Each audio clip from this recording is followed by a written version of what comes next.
Hello साथियों, कैसे हो आप सब लोग। उम्मीद है कि आप सब लोग बहुत बहुत अच्छे होंगे और अपनी पढ़ाई बहुत अच्छे से कर रहे होंगे। तो आज मैं आपको बताऊंगी कि आपको मैनेजमेंट के लिए क्या पढ़ना है। आपने पढ़ लिया है, अभी वैकेंसी आने में टाइम है, तो आप इसका फ़ायदा कैसे ले सकते हो। तो मैंने तो शॉर्ट नोट्स बनाए हैं, जैसे कि आप देख सकते हो। इसका रिवीजन इजी तरीके से हो, इसलिए मैंने इनको शॉर्ट में बना के रखे हैं ताकि इनका रिवीजन मैं अच्छे से कर सकूं और बहुत जल्दी कर सकूं और अच्छे से रिवाइज होगा। तो इसके 10 से 12 क्वेश्चन आते हैं। तो ये एक ऐसा सब्जेक्ट है जिससे आप 10 से 12 के 12 क्वेश्चन सही कर सकते हो, क्योंकि वैसे भी अपन मैथ और साइंस जिनको जो नहीं कर पाते, तो उनके लिए ये अच्छा है कि इनको शॉर्ट में प्रिपरेशन करो और एनी टाइम पढ़ते रहो। सुबह के टाइम अगर आप इसको 20 मिनट भी देते हो तो ये बहुत अच्छा स्कोर कर सकती है। तो मैंने तो ये कलाम से बनाए हैं और इसके साथ मैंने नेवरी सर की क्लास ली थी मैनेजमेंट के लिए। उनकी क्लास बहुत बहुत बहुत अच्छी है। अगर आप नेवरी सर से पढ़ लेते हो तो उससे बाहर कुछ भी नहीं है। उन्होंने बहुत अच्छे से करवाया है सब चीज़ें, और तो उनकी क्लास लगाने के बाद भी आपका उससे बाहर कुछ भी नहीं जाएगा। तो मेरा मानना है कि आप नेवरी सर की क्लास लो और उन्हीं के नोट्स बनाओ, आपको किसी की बुक की भी ज़रूरत नहीं है। तो मैंने ये कलाम से भी पढ़ा था और उसके बाद मैंने नेवरी सर की क्लासें देखी थी और शॉर्ट नोट्स मैंने तैयार किए हुए हैं और मैं इन्हीं को रिवाइज करती हूँ। और मैंने पीछे वाला पेपर भी देखा था, तो वो क्वेश्चन इजीली हो रहा है, तो इतना डेप्थ में नहीं आता, तो आप कर सकते हो। और मैंने साइंस के लिए कल आपको कलाम के नोट्स बताए थे। शायद आपने कल का वीडियो देखा होगा। तो अगर कोई है जो नहीं पढ़ना चाहता तो आप 9th और 10th क्लास की साइंस की बुक ले सकते हो। उसमें इसमें वही टॉपिक पढ़े जो अपने सिलेबस में हैं, जैसे कि ये अपने है रासायनिक अभिक्रिया, परमाणु का सिद्धांत, कार्बन और उसके यौगिक, कार्य ऊर्जा और शक्ति, और प्राकृतिक संसाधन। तो आप इनसे भी वो टॉपिक पढ़ सकते हो और अगर इनको आप पढ़ते हो तो क्वेश्चन यहीं से पुट होता है। मैंने खुद देखा है कि जब हिस्ट्री का अपना फर्स्ट पेपर जीके का था, उसमें 3 क्वेश्चन आए थे और तीनों इन्हीं बुकों में से आए थे।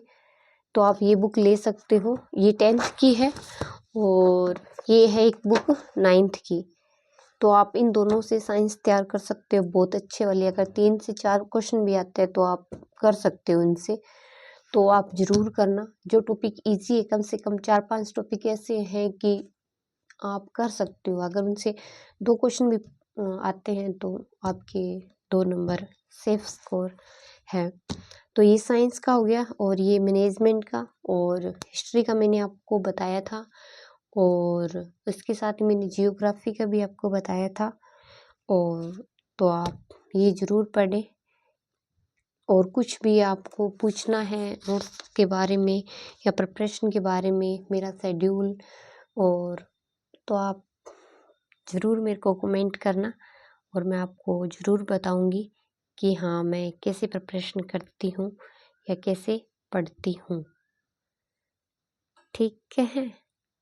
और कोई भी जानकारी बहुत बताना। और मैंने जो भी यहाँ पे लिखा है या लिख रखा है, तो मैं इनको रोज़ रिवाइज करती हूँ। ये ज़्यादा से ज़्यादा मेरे सब्जेक्ट का है। मेरा सब्जेक्ट इंडियन हिस्ट्री है, तो ये बुक इंडेक्स हैं, ये भी बुक्स हैं। और ये जितने भी हैं इंडियन हिस्ट्री में कांग्रेस के अधिवेशन वो है। और ये मैंने मौर्य काल का एक पूरा, जो मौर्य काल में स्तंभ लेख है, जो भी अभिलेख है, शिलालेख है, उनका मैंने ये लगा के रखा है, क्योंकि इनको जितना पढ़ो उतना ये स्किप होता है। तो इसलिए मैं रूटीन में जब भी उठती हूँ तो एक बार इनको रीडिंग करती हूँ कि किस में क्या है, कौन से अभिलेख में क्या है। तो ये 14 घोषणाएं हैं, तो मैंने इनको लिखा है। अब मेरे को याद है कि कभी पूछो तो मैं ये क्वेश्चन नहीं छोड़ती, ये कौन सा किसने कब किसकी घोषणा की थी। तो ये एक तरीका है कि स्मार्ट स्टडी करने का बहुत अच्छे से, तो आप भी ऐसे कर सकते हो।